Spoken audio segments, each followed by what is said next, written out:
Sir. Sir.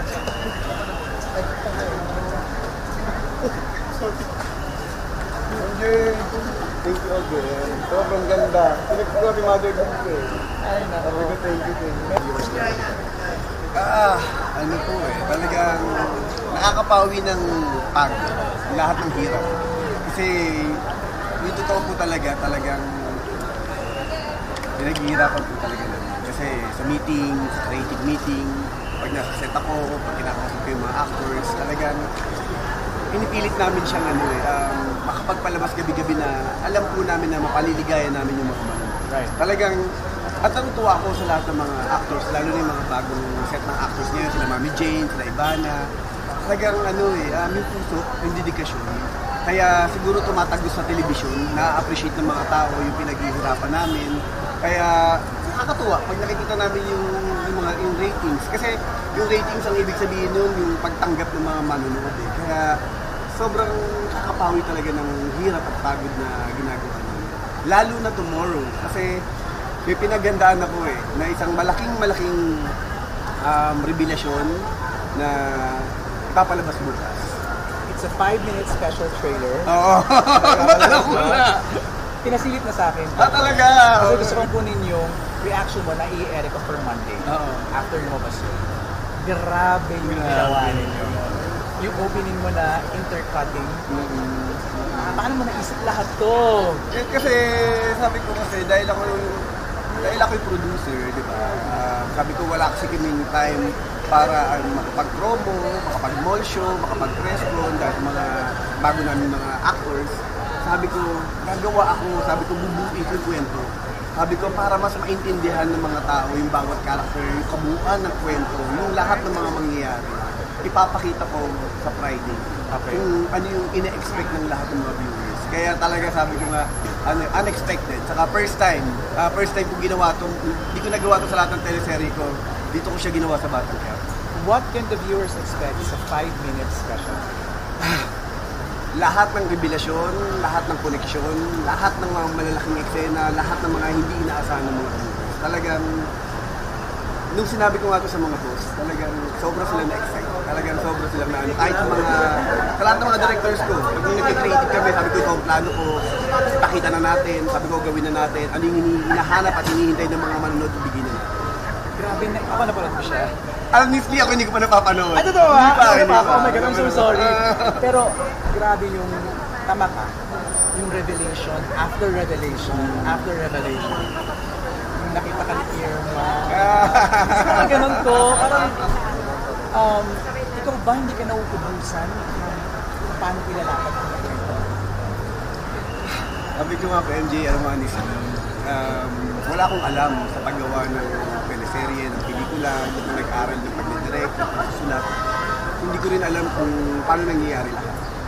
Sabi ko nga, pag dumarating ako sa set, kinakabahan ako, nagdadasal ako dahil hindi ko alam kung yung araw na yun meron akong maikukwento o meron akong maibibigay sa mga writers, sa mga co-actors ko. Pero hindi ko maintindihan. Instant lahat. Tapos pag nasa creative ako, minsan, honestly, sinasabi ko na pagod na ako, hindi ko alam kung kaya ko pa. Pero pag nandun na ako, pag nagsisimula na ako magsalita, hindi ko alam kung saan nanggagaling yung mga ideas, yung mga sinasabi ko, yung mga kinukwento namin. Hindi ko alam. Sabi ko siguro, guidance ni God. And then sabi ko siguro, naniniwala ako na nandiyan si FPJ para i-guide ako. Hindi ako pero hindi ko alam kung saan nanggagaling. Kaya tinatanggap ko na lang at nagpapasalamat ako dahil itong teleserye ng Batang Quiapo ang nagiging daan para makapag-communicate tayo sa mga tao at nakakapagbigay tayo ng saya at inspirasyon gabi-gabi. At hanggang ngayon, para sa akin, nararamdaman lahat ng mga manonood ng buong Pilipinas at ang lahat ng mga Pilipino na buhay pa rin sa FPJ. Nice. This particular question is for Monday.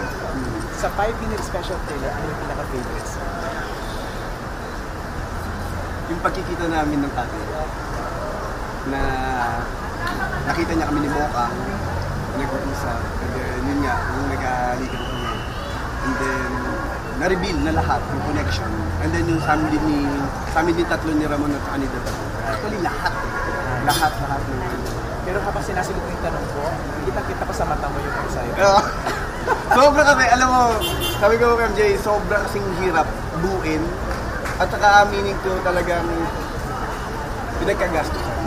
Kasi talagang sabi ko, ayaw kasing tipirin yung mga manonood natin. Kasi sabi ko, na-appreciate ko kasi yung pagmamahal nila eh. Kaya sabi ko talaga, honestly, kung mapapansin nyo, kahit sa mga talents, in terms of production design, hindi talaga namin tinitipid. Coverage. Sabi ko nga, first time ko ginagawa to, na ang paggawa ng teleserye ngayon, kung paano ginagawa namin siya, kung paano ko ginagawa yung mga pelikula ko, pino-color grade namin. Di ba, pinakita ko naman kayo bukas. Kumbaga talagang yung quality, at nararamdaman ko na na-appreciate ng mga manonood. Kaya nakakatuwa. We do. Parang wala kang kapaguran, mag-aasat in Milan ka pa. Siguro ano po ito eh,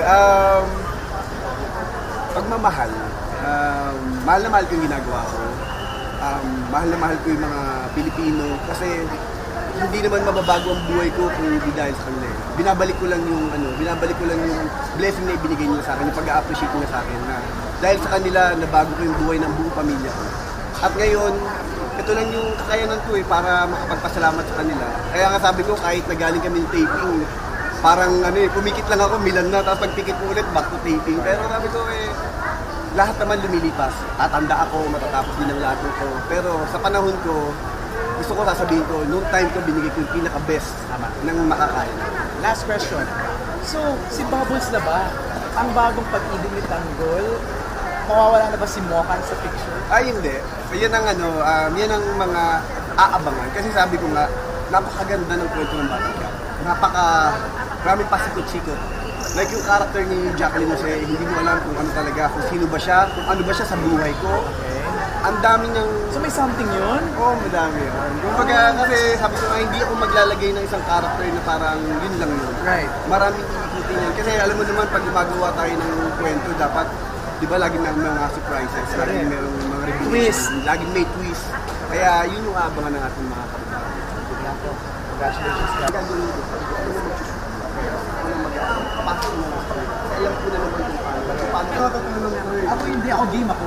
Gusto ko matok yung camera mo. So, picture tayo.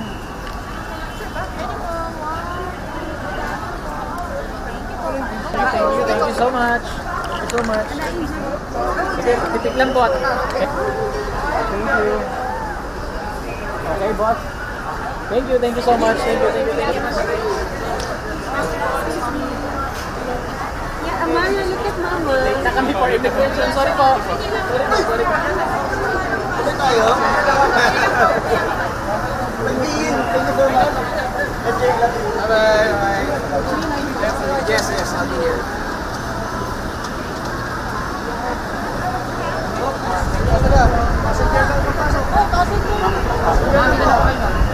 Balik.